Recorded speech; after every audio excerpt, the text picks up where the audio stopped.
Hello, everyone. This is Steve Handelman of the Center on Media, Crime, and Justice. Welcome back to those of you who've been with us before, and welcome to our new guest. This is webinar number 4 in our Fall and Winter Youth Justice series. We've had some really interesting webinars in the last 3 weeks or so.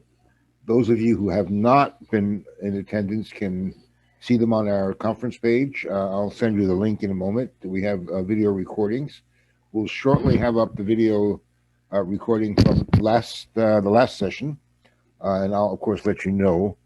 I'm sure that you all welcome the respite, however brief it is, from talk about elections, although we can't totally insulate ourselves from how the political environment affects juvenile justice. But today we have a bit of a shorter session. We should be done about 3:30 or so, and we've got a keynote speech from Teigen, and then we're trying an interesting approach this afternoon called lightning rounds, so we can pick up as many different topics that we couldn't cover in the major sessions earlier. So we'll see how that goes. And then the next session, just remind you, the last one is going to be November 12th.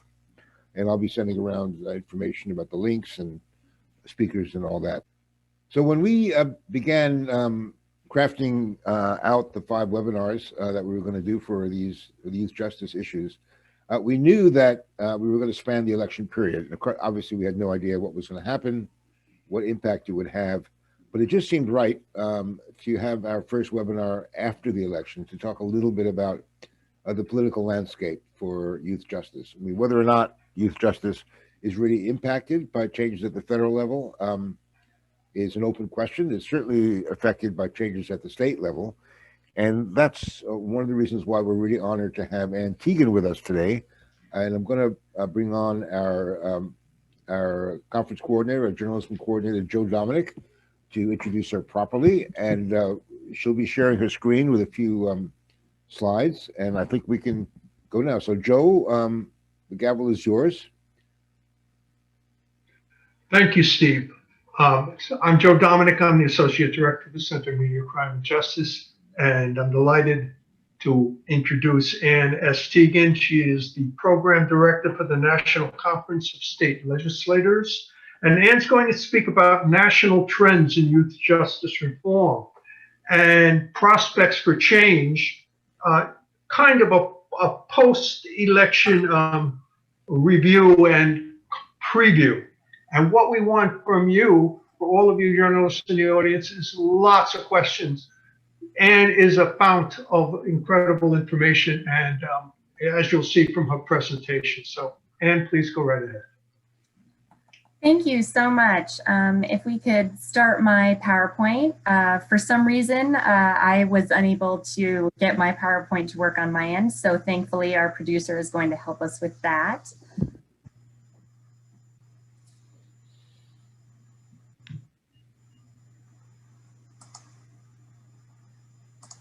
Wonderful. Perfect. Thank you. So good afternoon. Thank you so much to the Tao Foundation for inviting me to speak today at this interactive webinar program. It has really been a great pleasure to join you all virtually from NCSL here at my home, actually, in Denver, Colorado. So again, my name is Ann Teigen, and I am a program director in the Criminal Justice Program at the National Conference of State Legislatures. And I work on a number of criminal justice policy issues, but I have been fortunate enough to specifically specialize in juvenile justice policy for the past 9 of my 14 years at NCSL. So I was asked to talk to you a little bit about the latest national trends in juvenile justice reform regarding state legislatures, and with a specific focus on what I see coming up in the future. So if you want to advance the slide. First, I wanted to mention just a little bit about NCSL for those of you who may not be familiar. We are a bipartisan organization who has its exclusive membership all 50 state legislatures, which means all 7,383 legislators and 50,000 of their staff. I won't read the slide, but you can see our mission statement listed here in red. And generally at our core, we strive to strengthen state legislatures. We provide unbiased information, training, technical assistance, and convene meetings throughout the year so lawmakers from all over the nation can exchange ideas and policy options. Unfortunately, we haven't had that many meetings this year, but our policy headquarters is in Denver, and we also have an office in Washington, D.C. So that is just a little bit about NCSL, and on to the next slide. So from a broad 15,000 foot level, juvenile justice reform has become a really bipartisan cross-branch issue across the country that states have really embraced over the past 10 to 15 years. And states have been working to rebalance approaches and reform their justice systems. And these actions reflect the latest neuroscience and adolescent developmental research that show that kids are different than adults. And this has all resulted in policies that are more evidence-based, and they provide cost-effective alternatives to incarceration, which obviously produce better outcomes for youth. Next slide, please. So this slide really shows the huge changes in juvenile justice and the success of these reforms over the past 20 years. Here we have some of the latest stats from the Juvenile Justice and Delinquency Prevention Office under the Department of Justice. And a few highlights from this data includes, like the first table illustrates the drastic fall in delinquency caseloads since 2005. And flash forward to caseloads in 2017, all offense categories were at their lowest level in 12 years. Also noteworthy is the increased use of juvenile diversion programs as opposed to adjudication. And finally, the prevalence of probation being the most common sanction juvenile offenders have faced. But states definitely are not done, and I expect states across the country to continue to study their justice systems and implement reforms. So on to the next slide. So on to some juvenile reform trends and models that highlight what states have been doing pretty well over the past years that you may want to take a closer look at as a part of your work.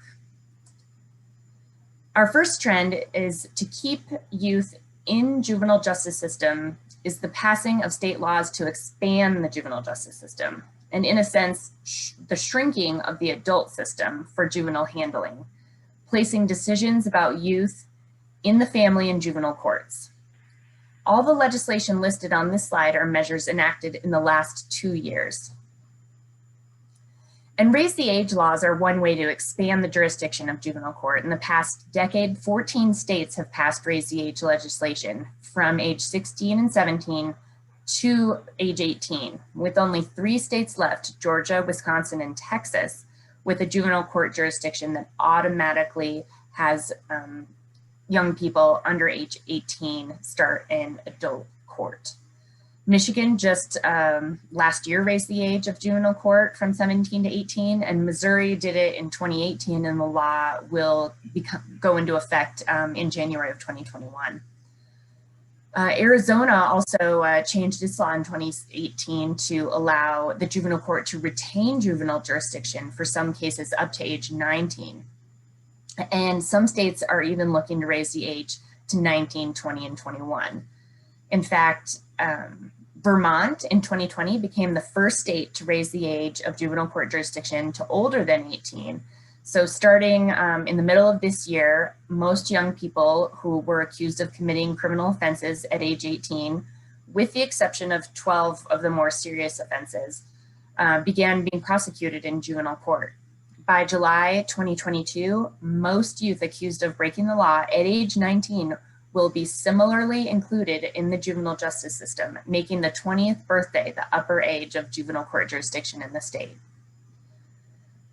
So states are also amending their transfer and direct file laws in recent years to give more discretion to the juvenile court to make sentencing decisions and leaving transfer to adult court for only the most serious crimes and offenders. 4 states in 2019, as you can see on the slide, have done so, and nearly half in 2019 alone, and nearly half the states have done so in the past 10 years.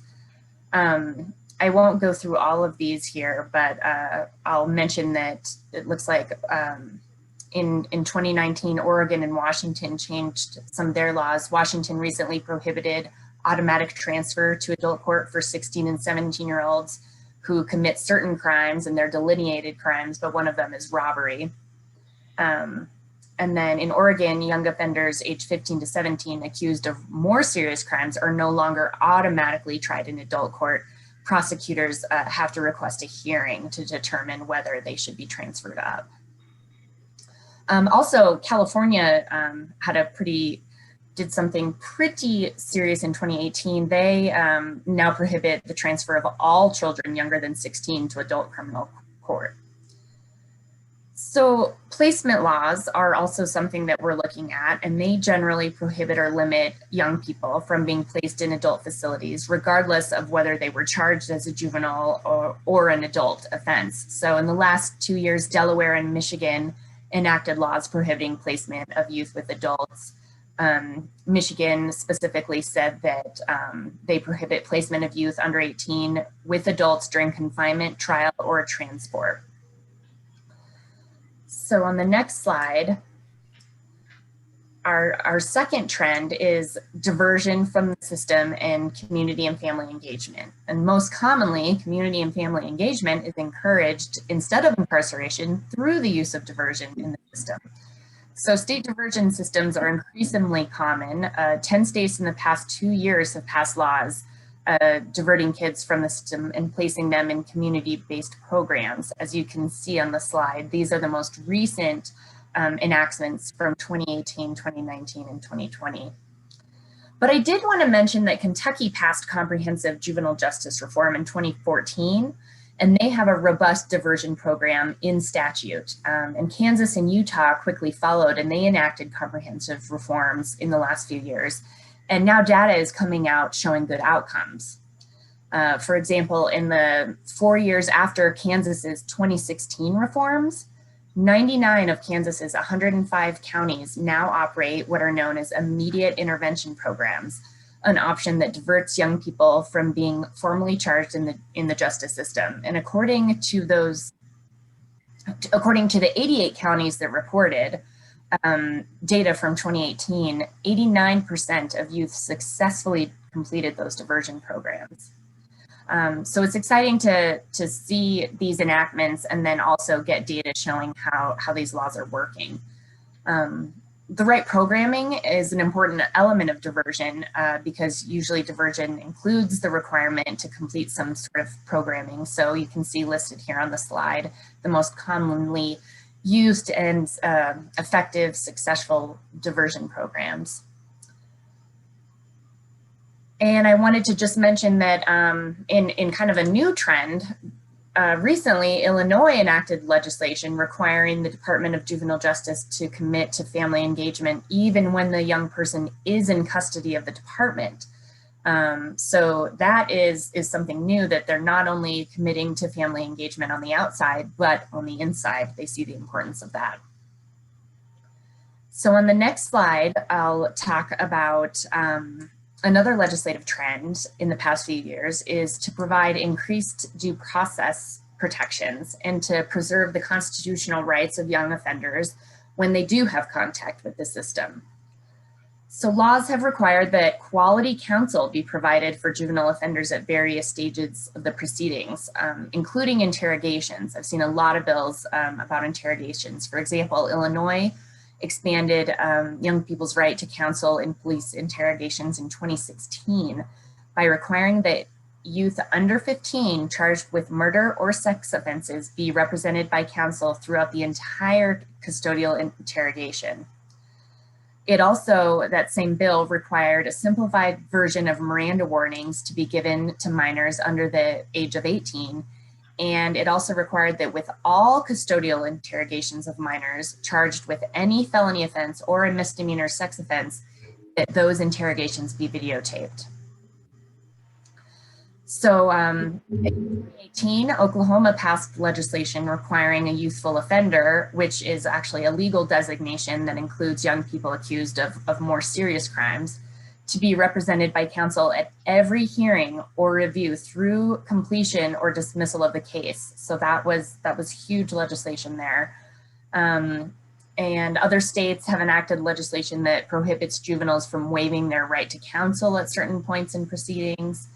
And other state activity has addressed the rights of indigent juvenile defendants through various measures. And there's one I want to mention. Utah, for example, enacted the Indigent Defense Act in 2018, and that provided additional funding to the Indigent Defense Commission's grant program to help counties pay for lower income use defense in juvenile court. The law clarified which young people can be considered indigent and requires the court to immediately appoint counsel for them. But in 2019, amendments to this original law went even further, and a provision was enacted to create a provision that all youth are indigent for the purposes of appointment of counsel and require the court to order representation at every proceeding. The legislature appropriated roughly $840,000 in ongoing funds to support the expansion of that representation. So on the next slide, I'll talk about the fourth trend, and that involves close to home legislation in this country. Many of you probably, let's wait for the next slide to go up.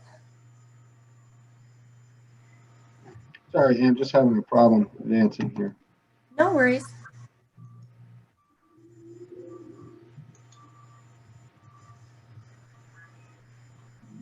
There we go. Excellent, thank you so much. So talking about close to home legislation, the goal of close to home legislation is to provide juvenile offenders with an opportunity to maintain their family and community connections while they are incarcerated. The idea is that by continuing support networks throughout incarceration, juveniles will have greater ties to their family and community upon completion of their incarceration, and they will be less likely to recidivate. Ending state facilities in favor of smaller facilities and community-based programs started all the way back in the 1970s. Massachusetts closed its large state facilities to create the first nationwide network of smaller programs in the 70s. And following that, Missouri closed its 2 training schools in the 1980s, and then in the 90s developed a continuum of small intensive programs, none with more than 40 beds, situated regionally in the state so that youth were always within driving distance of their families. And this has become known as the Missouri model, which states have been studying for years. It features individualized treatment plans, highly trained staff, and an emphasis on preparing young people for reentry to the community from the very first day of placement. So the Missouri model is something that you'll hear people talk about. Financial incentives to states is another way to encourage keeping youth close to home. In the early 90s, Ohio instituted a program called Reclaim Ohio, which provided financial incentives to counties to keep their youth in their communities rather than committing them to state placements. And immediately commitment rates dropped by 36%. So similar to Reclaim Ohio, Illinois did something similar in 2004 called Redeploy Illinois. And in the first 3 years, commitment rates in the first 4 pilot counties fell by 55%. And then they expanded that to a statewide program. The most recent and famous, probably close to home model was enacted in New York State in 2012. And that new law required the shifting of responsibility for the residential care of New York City juveniles into local rather than state custody. And I'm sure people who are from New York know that before the passage of close to home, many young people from the city ended up in the state's youth prisons, which were often hundreds of miles away. And they had documented histories of dangerous and abusive practices. These institutions also cost over $200,000 per year per youth to operate, and left young people with recidivism rates of more than 80% after their release. So 8 years later, there has been some success in close to home in New York. They've seen high rates of successful reunification of youth with family members. Their service providers are meeting the needs of youth with special challenges, and there's been significant educational progress and achievements. For instance, youth earned an average of 9.3 credits and passed 91% of their classes, continuing year-over-year improvements in both areas during the 2016-2017 year. I'll mention just one more because I'm a legislative nerd and these kinds of things are interesting to me. More recently, California implemented a different kind of close to home model where before the law was enacted, the law required counties to pay $24,000 to the Department of Corrections and Rehabilitation for each juvenile offender committed to the state. And then SB 284 was enacted, and it requires $125,000 for each juvenile. That's over 5 times the rate. That is designed, the idea behind it is that counties won't want to pay that increased amount, and so they will keep juveniles close to home. We'll have to see if this measure actually works, and so I'll be looking for that. And our next slide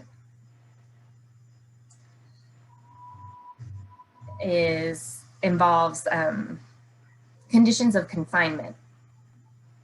So we'll move to that one.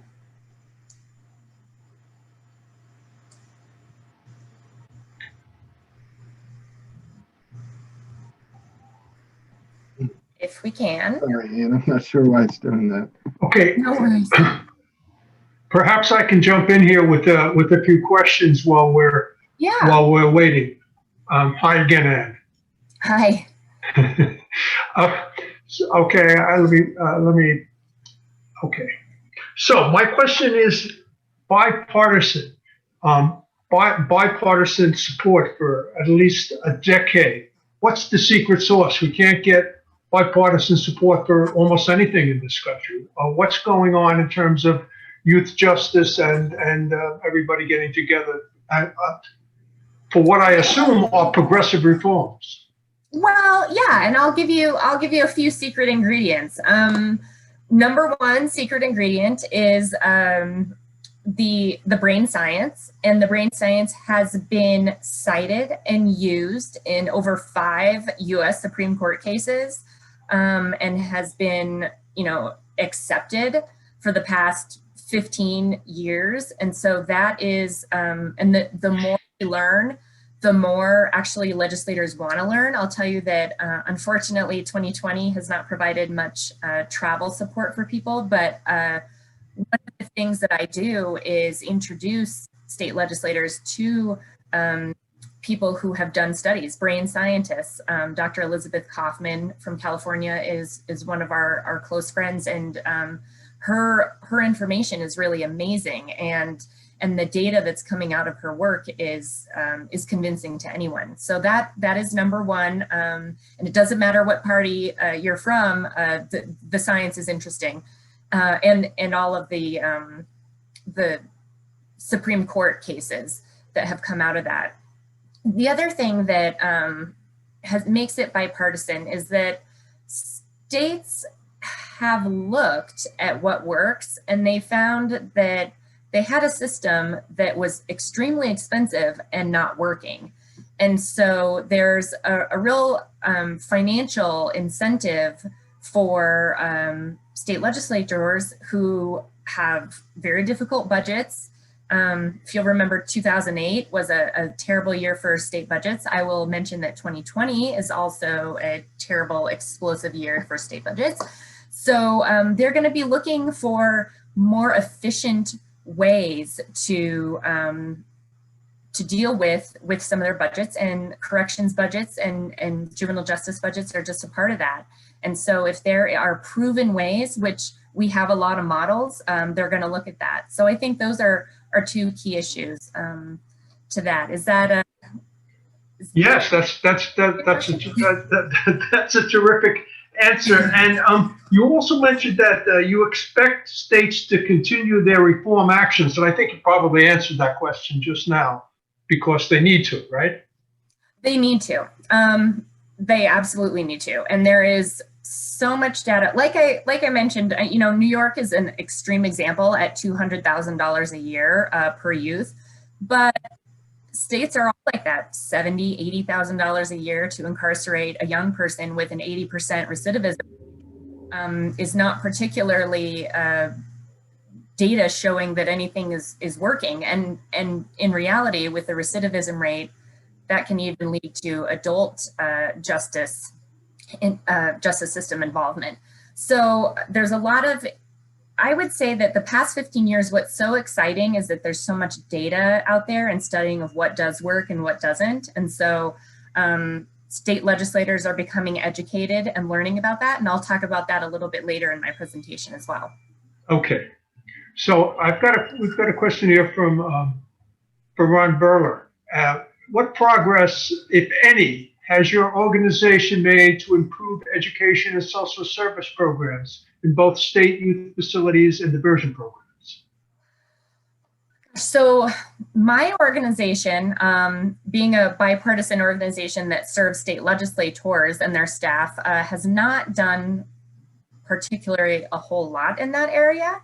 There is a big push for that, but I would say that with diversion programs and funding for diversion programs comes some of those social services, but I wouldn't say that it's, it is a primary focus, but it's coming with the package of diversion and community engagement and keeping the kids in the community.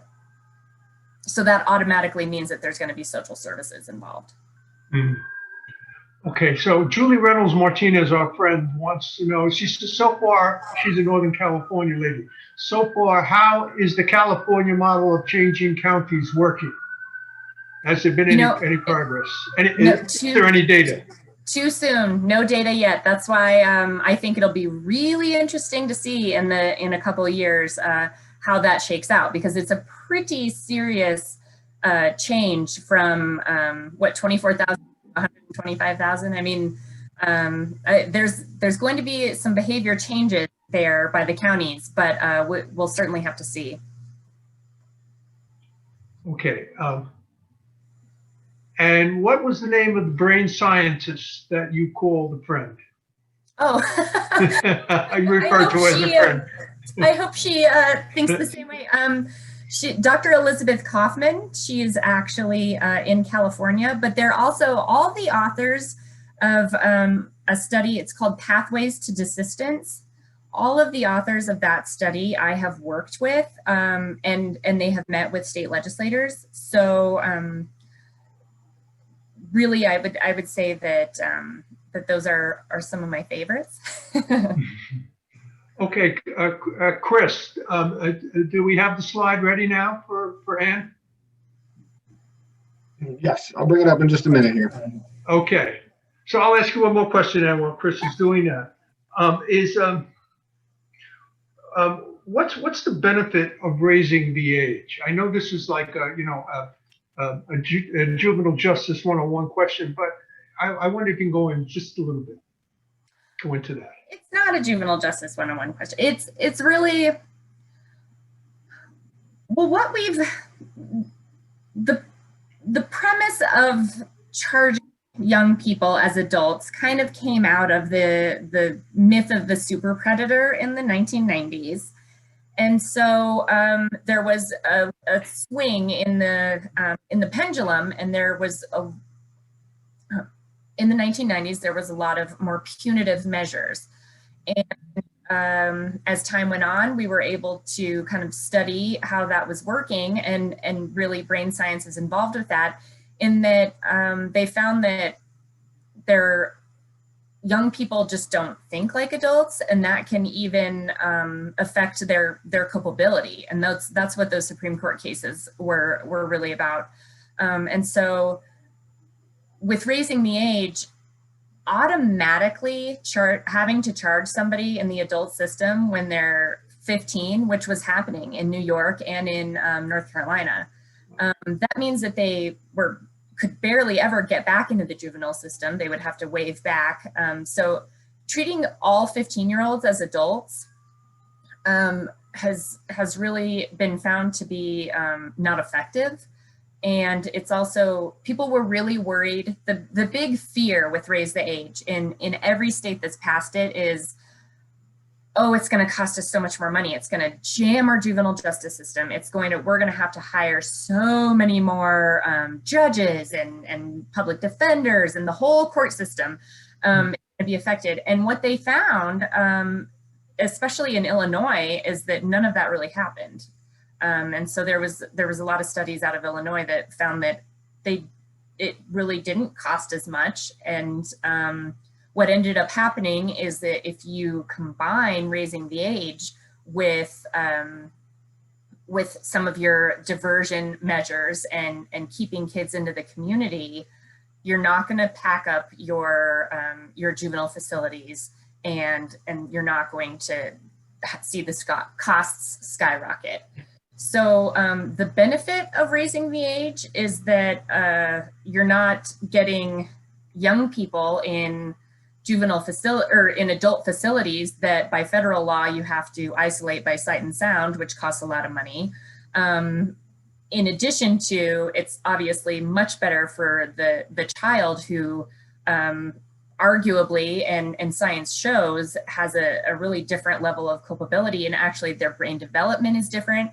Their amounts of dopamine getting into their body gives them kind of different reactions to feelings and thoughts of risk and things like that. So I hope that kind of answered your question. No, that's a great answer, and it's amazing the amount of ignorance and the lack of data that there was during the 1990s during the war on drugs and crime, isn't it?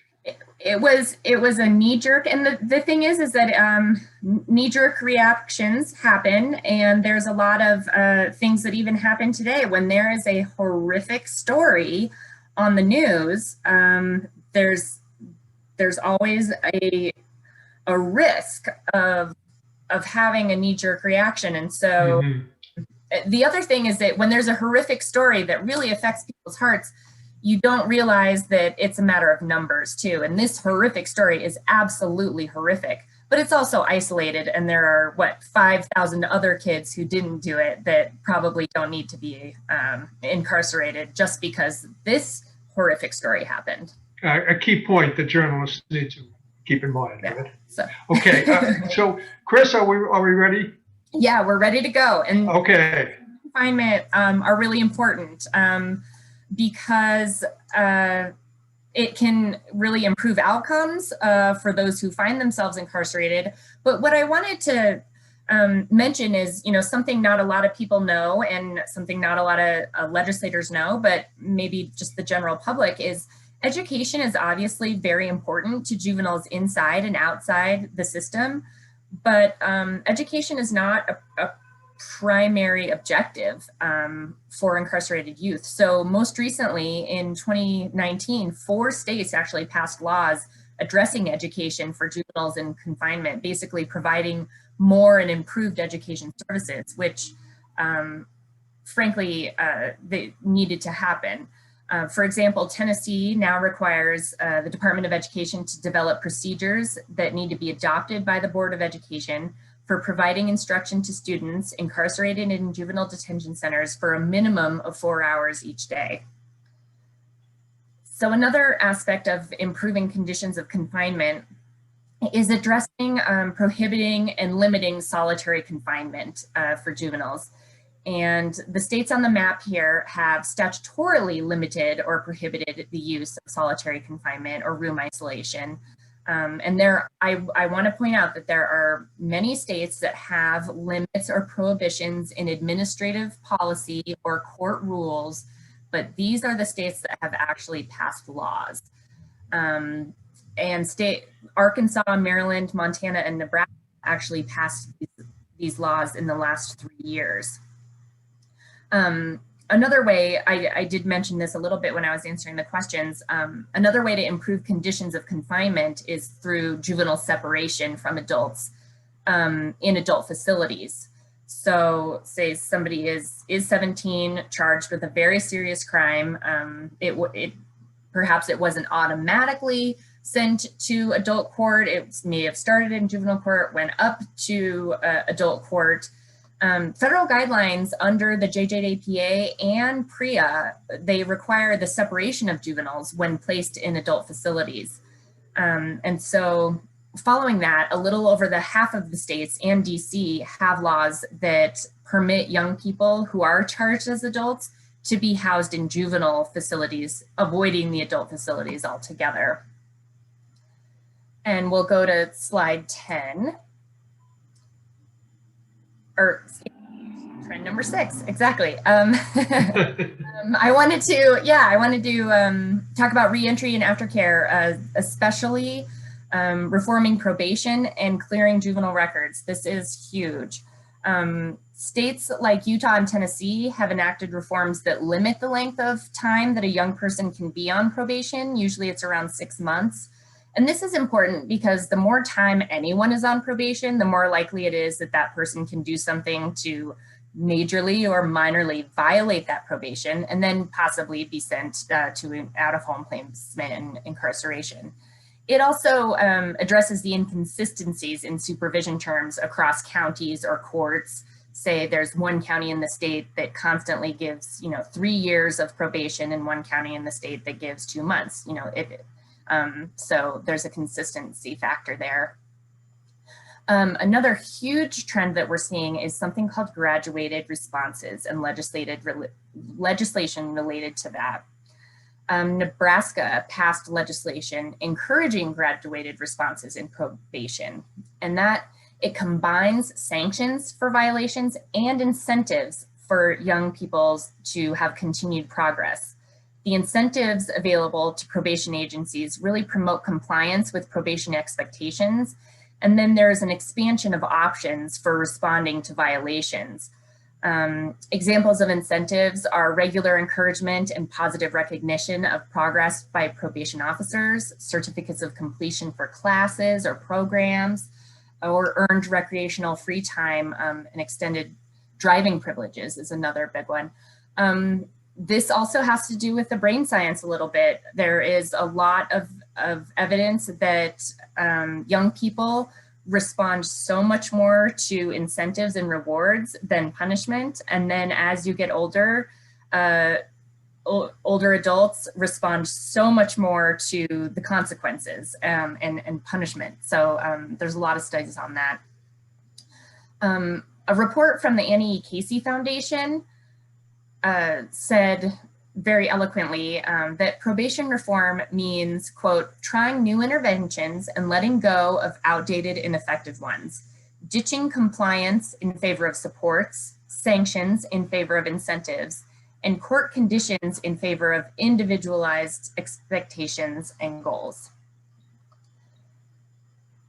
So another legislative trend that I see is the limitation of certain court fines and fees for juveniles. And this is really important because a young person or their family's inability to pay legal fees can and often does result in further involvement in the system. So something big happened in 2015. Washington eliminated numerous juvenile diversion fees, court costs, appellate costs, collection fees, adjudication fees, restitution, interest charges, and certain fines.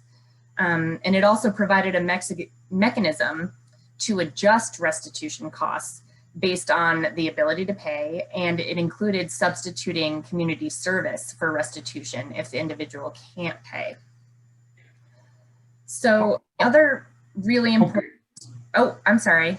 I was going to please finish making your point, Ann, and then maybe we'll go to questions. We only have about 10 minutes left, okay? Oh my gosh, okay, well, I will move very quickly. I just wanted to point out that that expungement measures have increased. Really, the successful reintegration into any society is protecting the juvenile records. And a commonly held misconception is that once a child turns 18, their juvenile records disappear. In many instances, that's not the case. So at least 6 states made changes in 2019 alone to make it easier for juveniles to maintain the confidentiality of records to seal or expunge. And I wanted to just, if I can talk just a little bit about the very last trend. It won't take too long. Yeah, sure, go right ahead, please. You all know that it's a pretty big problem.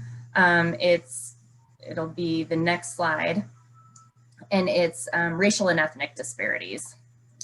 So compared to young people of color are disproportionately represented at every stage of the nation's juvenile justice system. So state policymakers are really paying attention to that, and they are doing their best to see what works. They have been trying to actively address the problem. It's a complex problem. And so some of them are establishing study committees, task forces, there's a lot of interest in getting data just so they can find out where these disparities are coming from. The other thing is that some states, Connecticut, Iowa, New Jersey, and Oregon, have something called a racial impact statement, and that accompanies legislation, and that is kind of like a fiscal impact statement, is to screen for provisions that might result in unequal targeting of treatment. So then I wanted to, I kind of wanted to talk about the trends that I do expect in the next couple years. So if we go to the next slide, I can just say that I definitely expect more raise the age legislation introduced in the next years, but I also expect a bit of backlash, and I'll explain. There is a real debate right now about young adults in the justice system, ages 18 to 25, and that's also because science is teaching us that 18 may not be the magic age, and so there's a big question. Are they kids? Are they adults? Do they need a separate designation? And so I think that this debate is gonna come to a head in the next couple of years because there's been more and more studies. Legislators are looking at ways to, that are specific measures for young adults ages 18 to 20. So I expect that. I also see a lot more on limiting solitary confinement. The fact that 4 laws were enacted in the last 3 years really shows me that there's significant momentum there. And I also wanted to add that I expect to see a little bit more legislation related to conditions of confinement for girls. Recently, Oklahoma created a presumption that no restraints of any kind can be used on a pregnant prisoner, including a juvenile prisoner, during any phase of labor. Even prior to labor, abdominal restraints, 4-point restraints, leg or ankle restraints cannot be used. And Delaware also recently passed legislation that requires female hygiene products to be provided free of charge to everyone in juvenile facilities. So I think that we're going to see more of those as well. Okay. Yeah. So I'd like to interrupt now, if you forgive me, Anne, because we do have a few questions here, and this is a tough one and a good one for you to tackle. It's from ML Nestel, and he or she asks, "What about victims? What about the victims piece of this? The ones on the receiving end of some of these harmful actions. How much input do they have in the process of adjudicating, implementing reform? How much weight, if any, is placed on the personal level of grievance that their wishes are to achieve some kind of consequence that fits whatever the crime might be? How are laws dealing with restitution and alternative ways to repay for particular convicted crimes?" Gosh, well, there's a few things I can say about that. I mean, really, victims' rights, comes into a whole separate play. And there are a lot of victims' rights organizations and a lot of actually victims' rights laws on the books that do apply. I would say a big trend actually in juvenile justice more often than not is something called restorative justice, which is something that actually involves the victim and has the victim be part of the solution if they are willing to.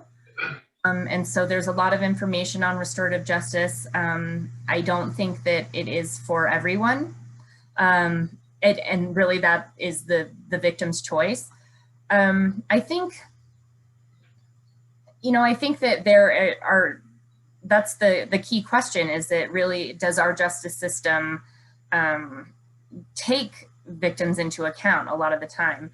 And I think that might not be a question that I can answer, but with restitution and things like that, that's very important. What we're seeing is mostly restitution is kept in to statutes that are getting rid of fines and fees. What they're getting rid of is I think the thrust of the question is, what about consequences? Where there's been so much progressive progress made that's looking out for these young people, and rightly so. But what about them learning consequences? I think is the thrust of this question. Yeah, and I guess where I see this is that what I have seen is that there was a system that was more one size, and the fits all was incarceration. And so they saw that wasn't working, and so they're looking at different ways of keeping young people accountable and responsible, but not necessarily sending them to kid prison. And so I hope that answers, I mean, there is a real question about that, and there's a balance. And I think that is a concern of a lot of lawmakers, especially with stories of horrific crimes. So that's something that people are definitely looking at. I think that if you want to look at certain diversion programs, maybe look into them more to see that and probation programs especially, they do hold kids responsible, and it's just a different way of, it's not adult probation and parole. So I would look at graduated responses, and I would look at diversion, because keeping kids out of the system does not necessarily mean that there's no consequences. It means that they're not going to be stuck in a criminal justice system. Okay, I think we have time for one more question. One more, yes. Do you have a sense that this election will result in changes in state legislators that will make youth justice reform more possible? Have you seen GOP legislators approve significant justice reform? Well, I want to show you, if you can go up to my slide, back to my slideshow. I'll go to, it says 2020 elections, and I'm going to go through them real fast because that's how I can answer them. Scroll down quite a bit. One more. So the big news here is that nothing really changed in partisan control in state legislatures. And that is huge in and of itself, because usually with a presidential election, 3 or 4 different chambers end up switching, they flip. The only one that you can see here is New Hampshire that flipped. So things are really staying the status quo, which is interesting. But if you go to the next slide, that's not exactly the case because of leadership changes. And leadership changes are huge this year. We expected 22 out of the 99 chambers to lose their top leader from term limits and retirements. And then 4 leaders lost their primaries. So we knew about those. And then about 4 more leaders lost their races. Leadership is a really big deal because new leaders, they appoint new committee chairs, and committee chairs decide whether a bill like a juvenile justice bill gets a hearing or has a committee vote. So committee chairs are really important gatekeepers that decide how far certain legislation moves. So with 26 new top leaders and possibly 2 more if Arizona flips, that's going to be where the change happens, is new leaders and education of new committee chairs who may be appointed to the Judiciary Committee but not know a whole lot about juvenile justice. So I think we'll have to leave it there. We have a lot of great questions still pending, but I think as we've always done, we'll bundle those questions, we'll save them and send them to Anne if you're willing, Anne, and you can respond to them, and then we'll send it out to everybody else. So thank you so much, Anne. Yeah, can I point out just quickly to go to ncsl.org? There are, I have a lot of new reports out on juvenile justice that I think will be very helpful to you. It's Principles of Effective Juvenile Justice Reform and a few updates. So there's a lot of information on there, including a database that has all the legislation introduced in all 50 states. So if you could send me that link, we will also have your slideshow on as soon as we get the link on our conference page as well, so people can look at it at their leisure. Particularly that last slide about the effects on the legislatures, I think is right to the point. So it's really fascinating. Yeah. And thank you so much. You were terrific. We really appreciate you coming. Oh, thank you. Thank you so much for having me. So stay with us if you can. We're going to take a break for about 5 or 10 minutes, and we'll be back on again at approximately 2:05. Thanks, everyone.